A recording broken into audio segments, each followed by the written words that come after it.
Welcome to this tutorial. So today we'll be looking at circle theorems. So under it we have 5 theorems, but in this video I'll just do only 2: inscribed angle theorem and Thale's theorem. Thale's theorem is a special type of inscribed angle theorems. So, and it will follow 3 stages. First, I have to state the theorem. Secondly, prove the theorem. Finally, solve questions on that. So let's start with the first one, inscribed angle theorem. So, but before we state the theorem, let's know the meaning of inscribed angle. So inscribed angle is the angle formed in the interior of a circle when 2 chords intersect on the circle. Or you can say it is an angle formed by the common endpoints of 2 chords. So if you have 2 chords that have common endpoints, an inscribed angle is formed. Remember, it must be on the circle. So look at the diagram. So with what I just stated now, you see that angle delta is an inscribed angle because chord KD and chord LD, they meet on D. So the common endpoint is D. So this is an inscribed angle. So this is an inscribed. So this is an inscribed angle. Again, MN and FN meets. So this is also an inscribed angle. JI and IF meet. So this is also an inscribed angle. So also beta, AG and GF meet at G. This is also an inscribed angle.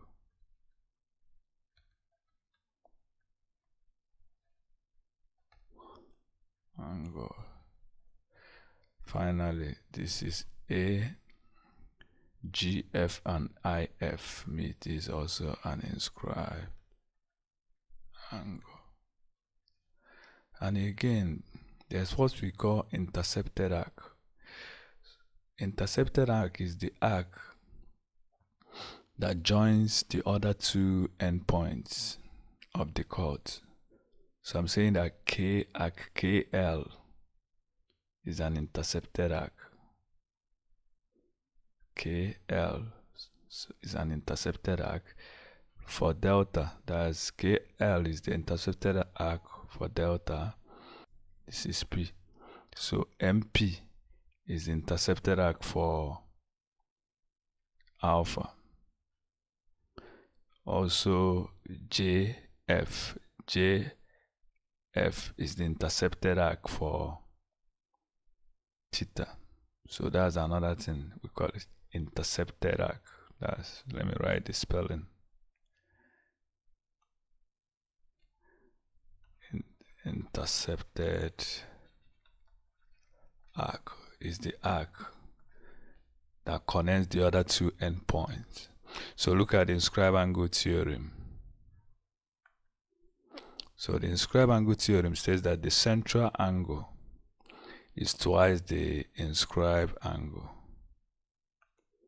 The central angle is twice the inscribed angle. That's what we call inscribed angle theorem. As you can see, this theta is our inscribed angle. That the central angle is 2 times the inscribed angle, as you can see.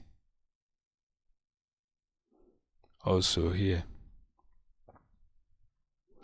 beta is an inscribed angle because the chords A, G and B, G have common endpoint G. So this is an inscribed angle. And what's the center? Says here. Yes. So you see that AB is a major arc. That's why the angle is somehow larger, the central angle. But this AB arc AB is a minor arc, so that's why the angle is here. So let's prove the theorem. Okay, see the diagram for the proof. So if I add an auxiliary line CD, you see that we form an isosceles triangle. We form an isosceles triangle. As you can see, this is the radius of the circle. So we now form two pairs of an isosceles triangle. So the base angle from isosceles triangle, the base angles are congruent. So this is x, this is x. If here is y, this is y. So from our stereo angle theorem, this angle will be the sum y plus y 2y, the same way x plus x 2x. So that's why here. So I'm saying that angle A, that's for the minor A, OB is equal to 2x plus 2y, which is 2 bracket x plus y. Therefore, it's 2 times x plus y is angle ACB. So we proved that. So once you know this, multiply by 2, you get the central angle. So let's solve question. Let's find it. We have to find the value of x. So look at this. This is our inscribed angle. This is our central angle. Therefore, by our inscribed angle theorem, that the central angle, which is 3x, is 2 times the inscribed angle. So that's our inscribed angle theorem.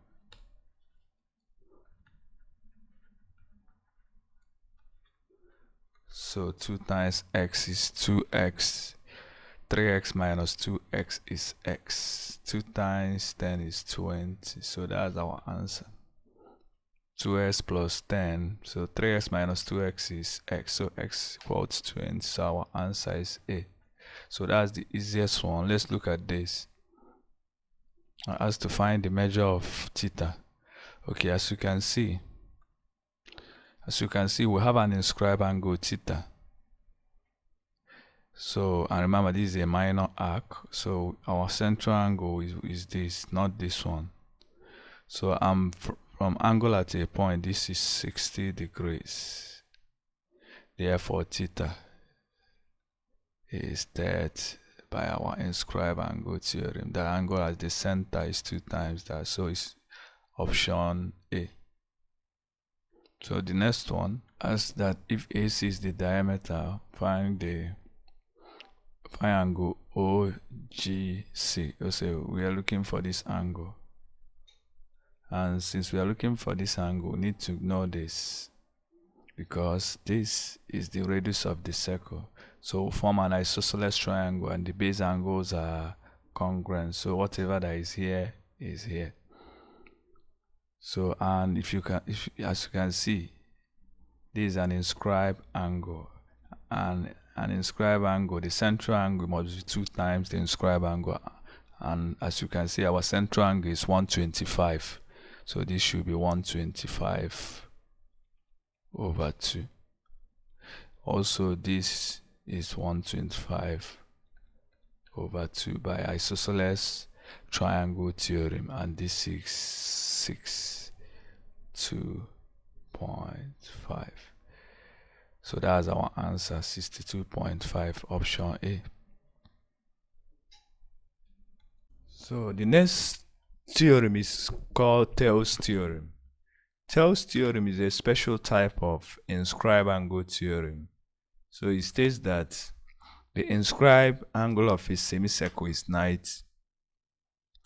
So when the inscribed angle is 90, that's when we call the theorem Thale's theorem. Okay, let's see the diagram.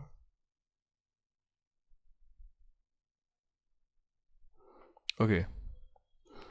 So as you can see, the semicircle here, the inscribed angle is 90. The inscribed angle here is 90. This is the semicircle. So, and the easiest way to prove that, as you can see, this is a straight line. That's the diameter. And we know that angle on a straight line is 1/8. This is 1/8. And from Inscribed angle theorem, do you see it? Since here is 180, here should be 90. So it's very simple. That's what Thale's theorem is all about. So let's look at this quick question, the example on that. So we're asked to find the measure of theta. So as you can see, I'm seeing the diameter. It's a straight line. So this angle should be 90. Yes, because here is 1/8. And since this is a triangle, one of the angle is 90. The sum of these remaining two angles should be 90 to make it 1/8. So theta should be 20, I think 27. 90 minus that. So that's our answer. The answer is option C. So okay, maybe let's write formally. So I'm saying that the first thing we'll notice that angle ACB is 90 degrees. Thale's theorem, or maybe Inscribed angle theorem, they are the same. So finally, this angle theta must be 27. Why is this so? Angle sum theory for triangle. Angle sum theorem for triangle. That's the sum is 1/8. So since here is 63, there should be 27 to make it 1/8. So that's it. If angle ACD is 120 degrees, we're asked find angle BCD. BCD. So we are looking for that. Let's call it theta. So as you can see, the first thing we'll notice is that AB is the diameter. So here is the angle on the straight line. This is 1/8. Here should be 90 by our Inscribed angle theorem. And they told us that angle ACD, everything here is 120.5. So common sense will tell us theta is now 120.5 minus 90. That angle ACB is 90 degrees. Thale's theorem, which implies that what we are looking for, which is angle BCD, I called it theta, is 120.5 minus, right? So which is 30.5. So that's our answer, option A. So that's all about Inscribed angle theorem. The next video will focus on Bode's theorem. Thank you.